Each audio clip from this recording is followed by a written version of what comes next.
Good evening, everyone, and welcome back to Transformation Tuesday. Welcome back to another episode. Tonight's episode is on how do you stop judging people. This is a question I get asked all the time by the clients that I work with. This is a doozy. This is something when you understand this and when you tap into this one, you watch your life transform before your eyes. You watch your happiness go to a whole nother level. You watch your level of fulfillment and your ability to be a professional human being radically go to levels beyond what you even thought was possible. This is a powerful concept tonight. Hey, Daddy, good to see you here, mate. And it's something that, again, as usual, a lot of these topics, I'm sharing them and I say that I wish I knew about this concept many, many decades ago. I'm glad that I know about it now, and I'm glad to be able to share it with you because this is a powerful concept.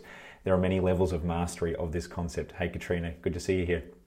There are many levels of mastery of letting go of the need to judge people, being more compassionate, ultimately tapping into a more loving state of being more authentic, and just generally enjoying getting more out of life. So if you can relate to wanting to let go of some of the negative charges in your life, if you're wanting to offload some of the resistance, some of the resentment, any of the negative feelings that you've got towards anyone, including yourself, then this is going to be a powerful episode for you tonight. And I'm going to extend upon a lot of the concepts that I usually teach.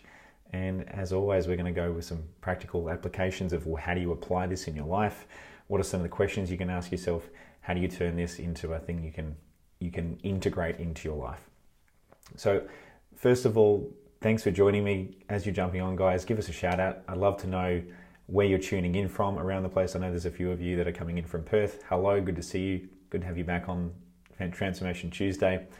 And we first of all need to unpack, well, as usual, why are we even having this conversation?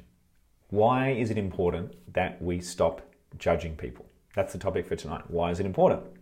Well, the reason why, hey, Daddy's coming in here from Perth. Good to see you. I'm looking forward to doing our interview tomorrow, brother. I'll see you tomorrow. It's really important that we actually ask ourselves the question, well, why is it important to not judge someone? And we need to actually create a compelling reason why this is even important in the first place. Otherwise, this whole conversation we're having tonight is a waste of time. So the reason why it's important to stop judging people is because if you want to experience the highest level of happiness, if you want to experience love for self, a sense of worthiness, a sense of fulfillment, and a sense of going through life resistant-free, or as resistant-free as you possibly can, then understanding how to let go of judgment of others as well as judging yourself is one of the most powerful concepts you're ever going to know. And this is a concept that children need to understand from birth. This is a concept that adults need to understand. And when we understand this, it's liberation of the mind. This is how we become truly free of suffering, when we understand these concepts. So let me give you an example of what do I mean by judgment. What are we talking about when we say stop judging others?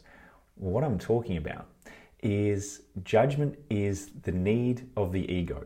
Judgment is the need to diminish, to criticize, to invalidate. It's a fear-based expression.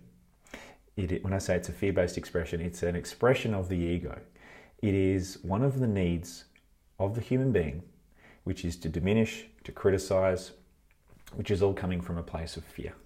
If we're in a state of love, if we're in a state of abundance, we don't need to judge. We don't need to diminish. We don't need to criticize.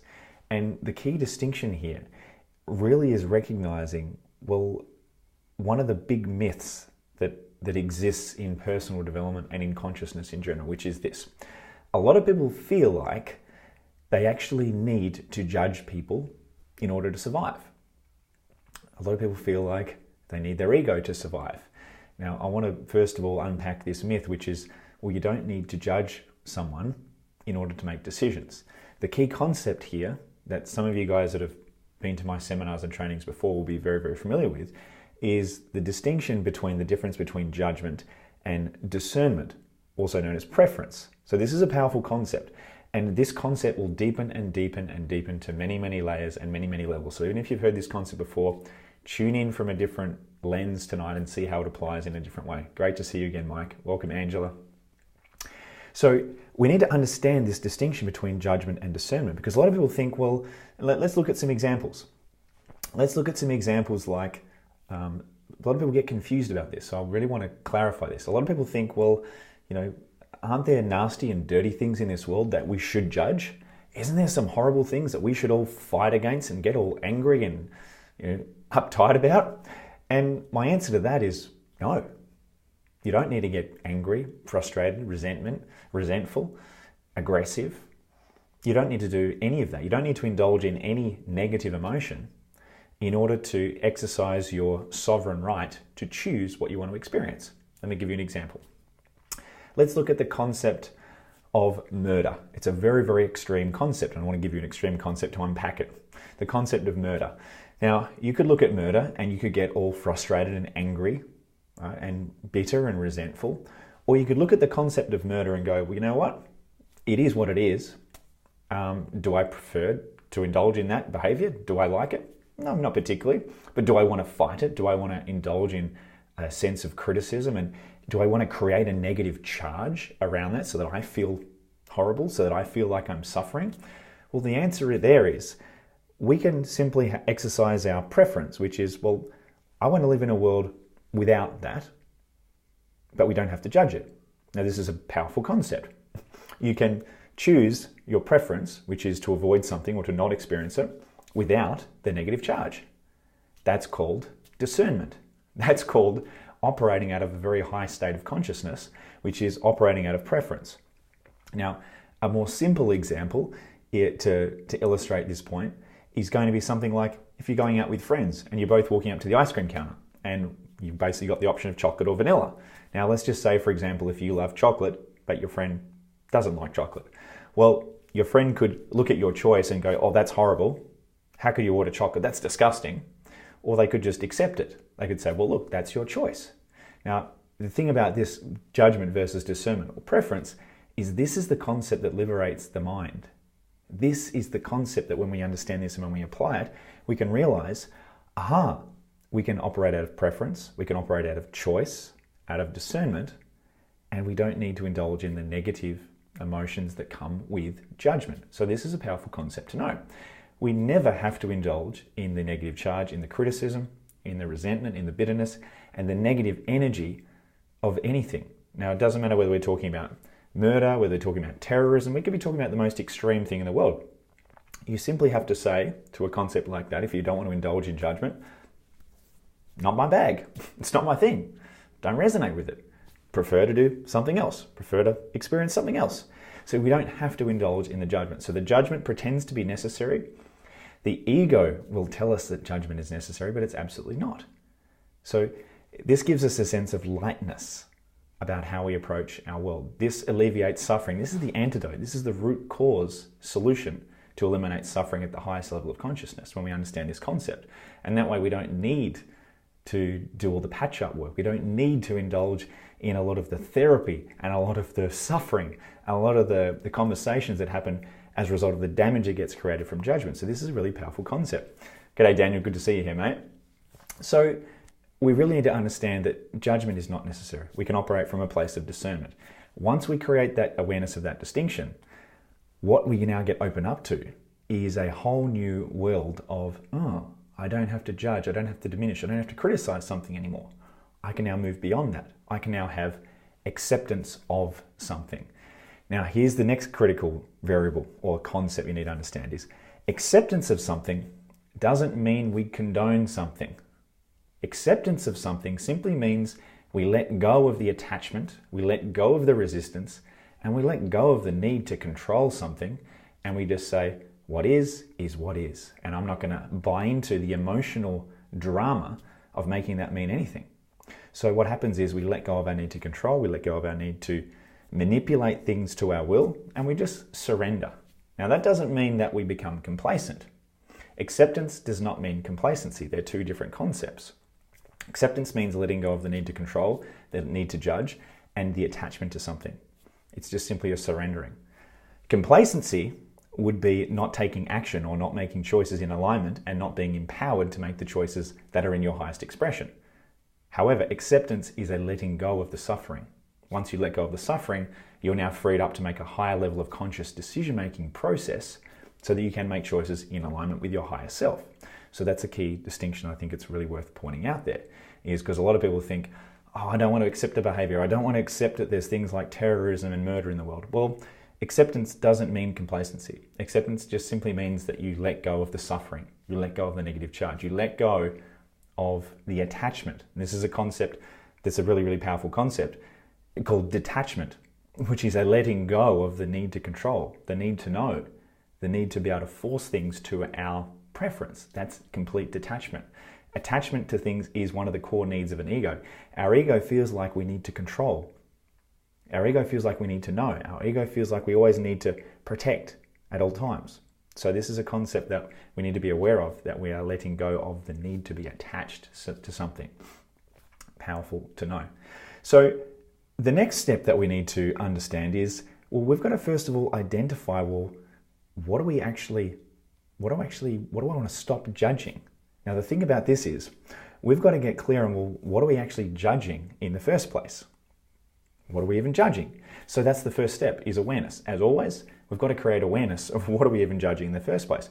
Now, you might be judging a person, an idea, an emotion, a thought. You might be judging yourself. You could be judging a behavior. You could be judging a cat, a dog, a pet. You could be judging anything. You've got to get clear on, well, what are you actually judging? Where is the diminishment? Where is the criticism? Now, as soon as you can identify what you're judging, you can identify, well, what aspect of that are you judging? So this is the core, this is the starting point. What are you actually judging? And when you can identify what you're judging, well, you now have power to let go of it. If you don't know what you're judging, and if you don't even know if the judgment's taking place, well, you're in a position of disempowerment. Because a lot of people are experiencing their life where they are unconsciously, and I can relate to this. I spent the most part of my life judging people, and I had no awareness of it. So what I encourage you to do as an awareness exercise for this week is recognize where you're actually judging someone, instead of coming from a place of discernment. Now, I did this when I walked around the streets of Scarborough. I actually walked around and I actually spotted, where's the judgment? I was identifying that I was judging shop fronts. I was judging people that are holding skateboards, skaters. I was judging people that were overweight.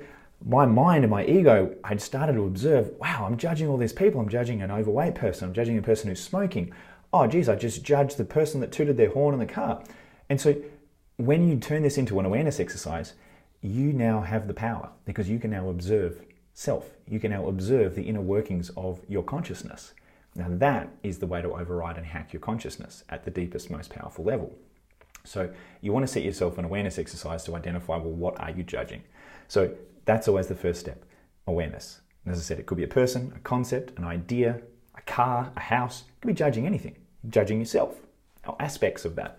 The next element is to understand, well, what part of that are you judging?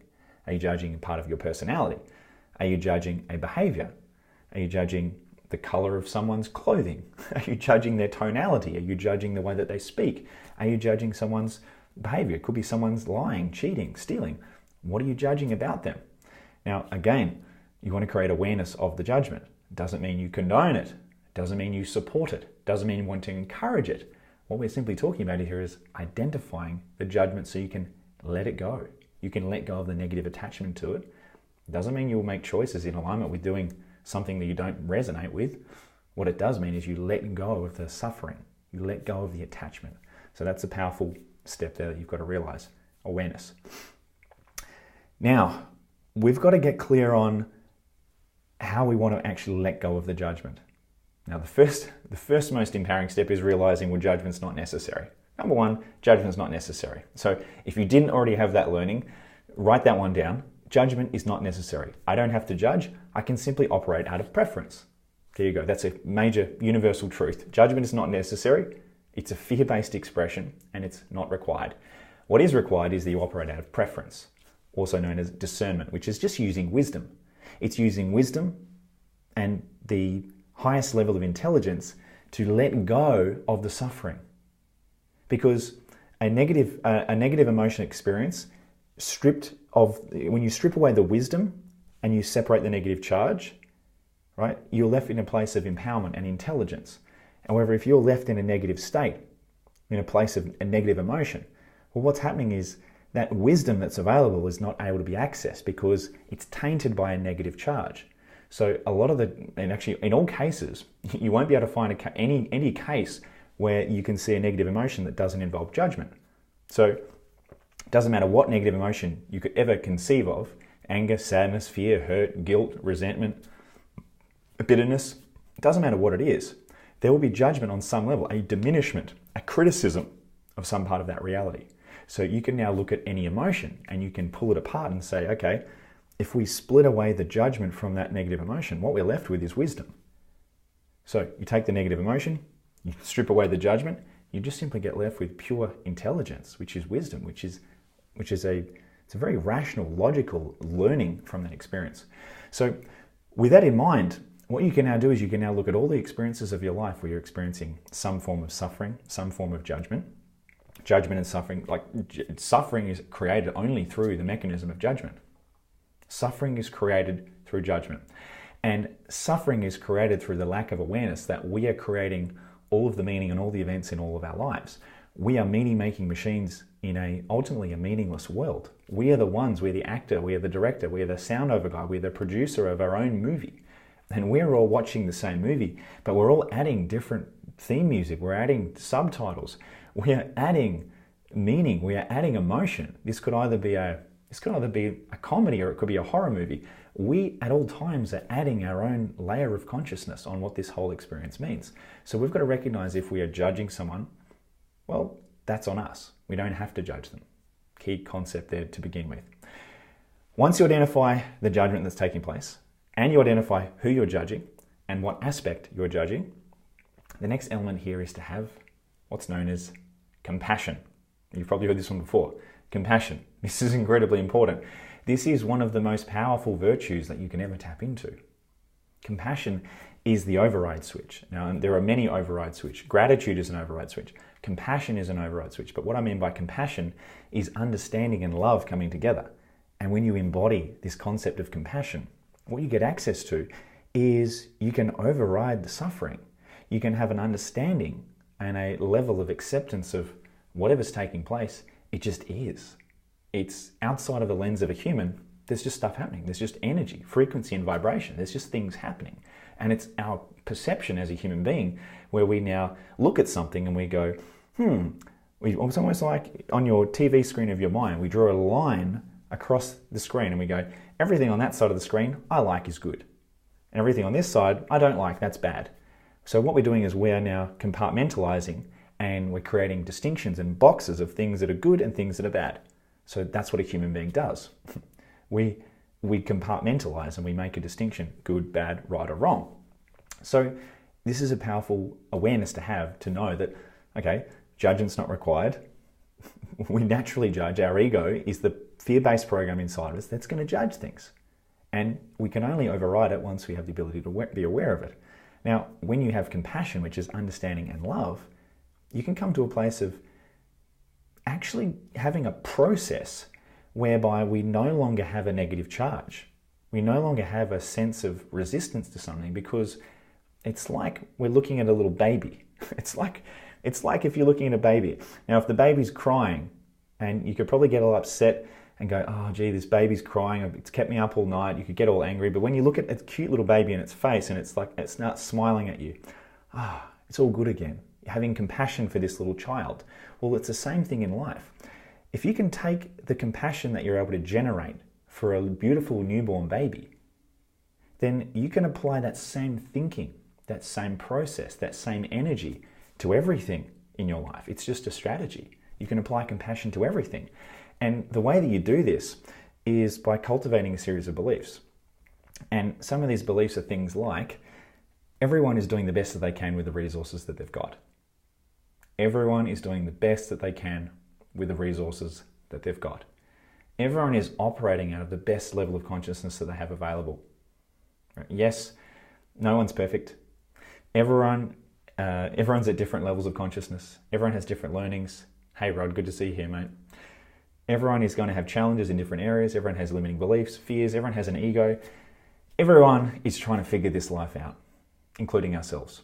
So we need to have compassion for ourselves and others and everything in this reality and recognize we don't live in a perfect world. The whole purpose of this life is to experience the whole contrast of everything that could ever take place, which includes a lot of the go-wrongs, a lot of the suffering, a lot of the lies, deceit, people doing things that are out of alignment with love. That's the reality that we live in, including us out of alignment with loving ourselves. So we need to understand and have compassion, tolerance, forgiveness, and a level of deep understanding for where we're kind of flawed creatures in a beautiful way. We're perfectly imperfect, and that's okay. So we can use these concepts and these belief systems to help us arrive and land on a place of compassion. It's from this place of compassion, which is understanding why someone's done what they've done, not necessarily agreeing with it or thinking that it's necessarily something that we would want to do. However, what it's doing is it's understanding, okay, I can see how that person's done what they've done, even though I don't necessarily agree with it or it might seem a little bit strange. Coming to a place of understanding diffuses and releases that negative charge. And what it does is it frees us up from suffering. It eliminates the suffering because we can now look at someone like we would look at a beautiful newborn baby, and we now go, you know what? I'm going to give you the benefit of the doubt. I'm going to send you love. I'm just going to wish you the best. Don't necessarily agree with what's taken place necessarily, but you know what? Bless you on your way. Bless you. I wish the best for you. Now that's the place of compassion. Powerful place to be. That's the override switch to suffering. Now, when you have compassion for others, it's amazing. You diffuse the tension. You diffuse the triggers. What you also need to do is have compassion for self, because this reality is an inside-out projection. The degree that you judge others, to the same degree you judge yourself. So it's irrelevant of whether you're judging yourself or judging others. What you're actually judging is a concept. It's judging an idea. It's judging a thought. And whether that thought applies to you or to someone else, well, if you have a judgment of that concept, of that thing, like for example, if you judge someone being disorganized, if you judge the concept of being disorganized or late or someone being impatient, if you judge that concept, then it doesn't matter whether it applies to you or it applies to someone else. Anytime when you see and witness that behavior, you'll get triggered. You'll get triggered. And typically it's a lot easier to see in others before we see it in ourselves, but it's an inside-out process. So you've got to release and have compassion for that component, for that idea, for that concept. And once you release it, it releases it for self and it releases it for others. So this is an inside-out process. So that's the concept of compassion that we need to develop. Now there's a hierarchy here in terms of, a lot of people say, well, geez, there's a lot of people committing all sorts of atrocities in life. There's a lot of people doing some nasty stuff. How do I have compassion for them? Now that's a question I get asked a lot by my clients is, how can you have compassion for terrorists? How can you have compassion for rapists? How can you have compassion for these people that are doing these things?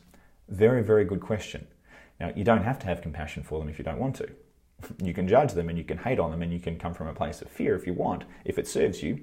But one of the universal truths of this universe is that the foundational base frequency that this whole thing is set up on is love. Love is the antidote to everything. Love is the antidote to suffering. So when you come from a place of love and compassion, what you're going to find is that there's a hierarchy of things that you need to move through. First of all, for extreme scenarios, we have to forgive. Right? Forgiveness is taking on a position where if there's been an extreme wrongdoing, we've got to come to a place of forgiveness. Now, there's like a hierarchy here. It's almost like you can work your way up to finally coming to a place of acceptance. But the hierarchy is starting at forgiveness. Once you forgive, you can kind of then tolerate something.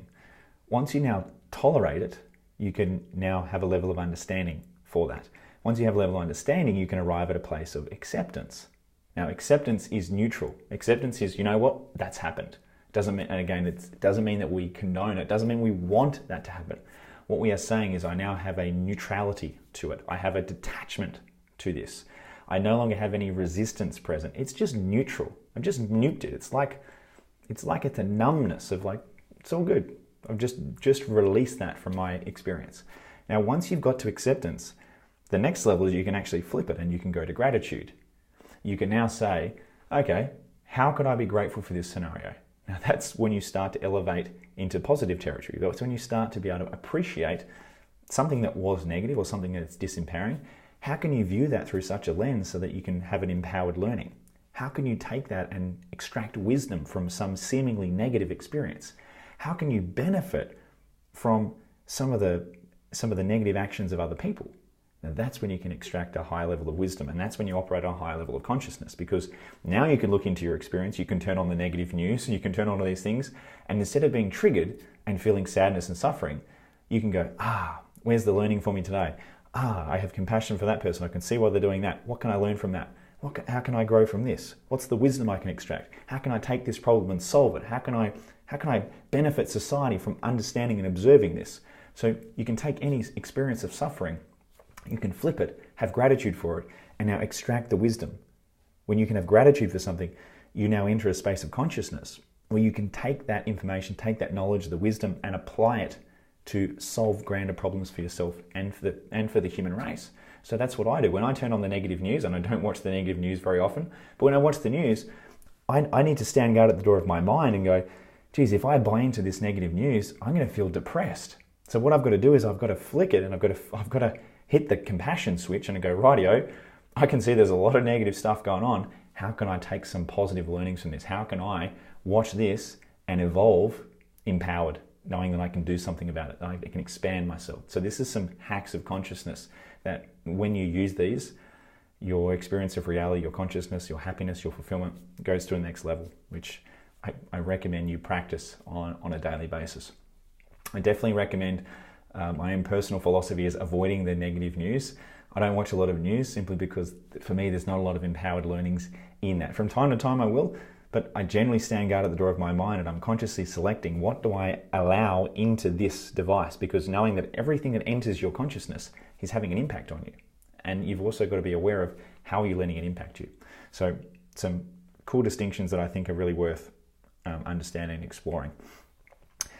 A really powerful thing here when it comes to compassion, another example, is what you can try, and you can try this out for anyone. If anyone here is in a relationship, this is particularly powerful, but it doesn't matter whether you're in a relationship, friendship, or whether you're just simply out and about walking down the street. This is a powerful tool that you can actually apply, which is going to be a powerful insight for how you approach your love. It is this. You want to turn up in life, to your relationship, to your friendships, to life, like you're a criminal defense lawyer. What do I mean? Well, you want to imagine that you're a criminal defense lawyer, and your client, whether it be your partner, your friend, or just society, is standing on death row, right? They've been tried in a court and they're about to get executed unless you defend them to the highest degree. Unless you stand guard, unless you defend them to the highest degree possible, then they're going to get put to death. So you want to take on this role, play this game, and imagine that whatever you're witnessing, the judgment in someone else, whether it be your partner, whether it be a friend, play this game. If you were the criminal defense lawyer defending them and they were on death row, how would you be turning up for them? What level of compassion and love and consideration and benefit of the doubt would you afford them? Now, this is just a mind experiment. This is just a game, but it's giving you access to a resource based out of love that you've always had access to, but you just maybe not choosing to activate. So this is a powerful game, and I recommend that you actually play this. Whenever I hop in my car, I actually do this. I'll actually be driving around in my car and I'm playing the game of I'm the defense lawyer. And if anyone cuts me off in traffic, or if there's any honking, or if there's any poor driving, I'm just going, I'm imagining, how am I defending them? Oh, maybe maybe they're having a bad day. Maybe they haven't had any driving lessons. Maybe they're stressed. Maybe they're drunk. Maybe all sorts of different things. I'm now giving them the benefit of the doubt. Doesn't mean I agree with their driving. Doesn't mean I agree with it. But what it does do is it eliminates the negative charge. It just lets it go. So this is another powerful strategy I recommend that you do as a game. And when you gamify this, let it go. Just lets the pressure go. So test it out. Try it out and let me know how it goes for you guys. Some other strategies just before we wind up is I recommend on a daily basis, you reflect on all of the trigger moments, all the moments where you got triggered, all the moments where you indulged in some kind of judgment or negative emotion, any negative emotion that you experience. If you can unpack that negative emotion, there's absolute gold inside that negative emotion, because you'll see in every negative emotion, there is judgment. In every negative emotion, there is judgment. Doesn't matter what negative emotion you're talking about, there will be a judgment. There will be a diminishment of some part of your reality. It could be someone else, something else. It could be yourself. It could be a character trait. There's always an element of judgment present. Now you've got to unpack what is the judgment. You might have just judged a thought that popped into your mind. You might have judged an emotion. There might be a resistance to thinking or feeling certain things. So I recommend you reflect every single day on your experience. And on reflection of your experience, you will gain access to the gold that exists inside of you. And you can move beyond every single challenge that you've ever experienced, because all the information of the challenge is contained inside your experience. Your emotion is a clue. In fact, not only is it just a clue, it's the most powerful tool that you have access to completely unpack all parts of your experience and for you to evolve.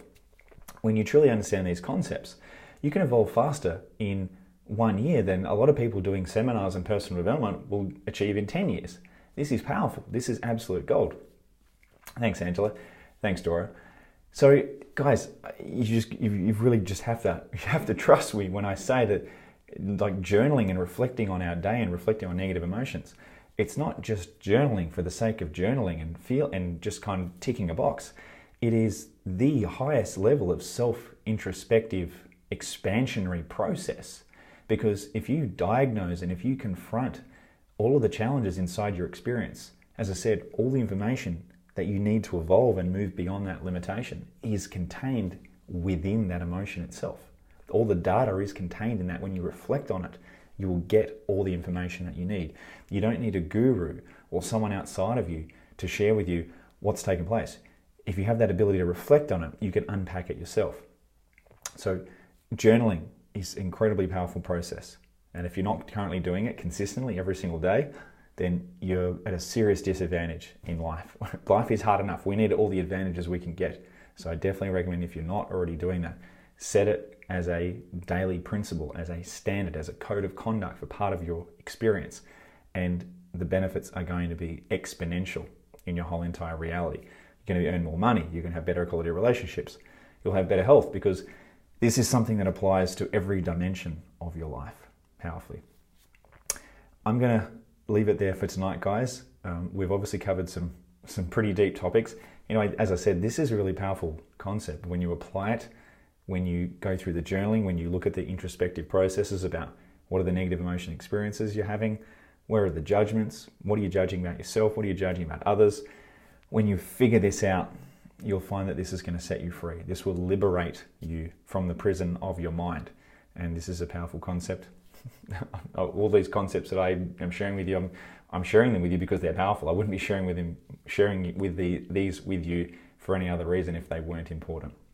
So for those of you that are also interested in taking this further, for those of you that are interested in mastering your consciousness, becoming even more powerful in terms of your ability to manifest results, earn more money, be more productive, perhaps maybe even start a business or be more masterful in your business, I have launched my flagship online inner circle called Project Limitless. And this is where I get to go to town giving all of the best stuff that I give my personal one-on-one clients. So this is a forum, this is an inner circle, this is a living workshop where we get to go through 12 powerful weeks of unpacking the most powerful concepts that I have, taking this a level deeper. Now, if you like what you've got on Transformation Tuesday, well, wait till you get into Project Limitless, because that's where the good stuff happens. That's where the advanced content happens. That's where all the magic is going to go down. So if you resonate with all the principles and teachings that I'm sharing with you, and you want to go more advanced, if you want more powerful concepts, understandings, teachings, and better results in your life, then send me a message. I'd love to have a chat to you to see if you might be interested in coming along and being part of that program. It's 12 weeks. It's going to be an intensive, life-transforming experience, so it's not for the faint of heart. It's for people that really wanting to create a vertical leap in their consciousness, for people that are wanting to get out of the limiting beliefs, out of the fear-based expression, out of the limited mindset that unfortunately, a lot of our society and our culture is conditioned into us, which is what we need to work harder. Well, I'm all about working smarter before working harder, and I'm also all about elevating our consciousness to the level such that a lot of our problems dissolve, because our level of thinking and our level of awareness has evolved. So this is my flagship program. This is my life's work. And this is going to be a powerful 12 weeks of radical life and business transformation. So if it resonates with you, if you want more of the good stuff, send me a message and we'll have a chat afterwards. Anyway, guys, thank you for tuning in. Thank you, Dora. Thank you, everyone, for being part of this episode. I look forward to sharing more life-transforming tips with you again next week. As always, lots of love. I look forward to seeing you all again soon. Thanks for tuning in. Bye for now.